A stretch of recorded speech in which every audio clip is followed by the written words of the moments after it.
ভেবেছিলাম গাড়িটা জুনপুষার ভাইকে দিব, কিন্তু খারাপে মরে গেল এবং আমিও মরে গেছি। আর ওদিকে আমার নেটটাই চলে গেছিল আর কি, চান্দরা দেখতে পারলাম।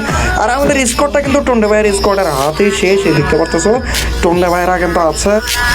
খেলা দেখো, খেলা দেখো, খেলা দেখো। আমি চান্দরা এখন বুঝতে পারতেছি না ভয় জবার করবো না অন্য কিছু। টন্ডে ভাইয়েরা কেন মেরে ফেললো আমাকে? আচ্ছা ধরো ছি ভাই, লজ্জা থাকা দরকার। তো চেঞ্জের কিছু কারণে আমরা টন্ডে ভাইয়ের হাতে মরে গেছে আর কি।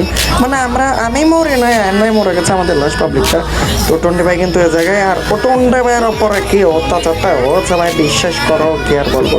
তো তোমরা ভিডিওটা ফুল দেখলে বুঝতে পারবা। যারা এখনো লাইক করো না, লাইকটা করে দিও। আর ইউটিউব চ্যানেল চান্দরা যারা সাবস্ক্রাইব করো নাই, সাবস্ক্রাইবটা করে দিও। ও দেখো টন্ডে ভাই শেষ, মানে কিচ্ছু করার নাই। টন্ডে ভাইকে জয় বাংলা করে ফেলেছে অলরেডি চান্দরা।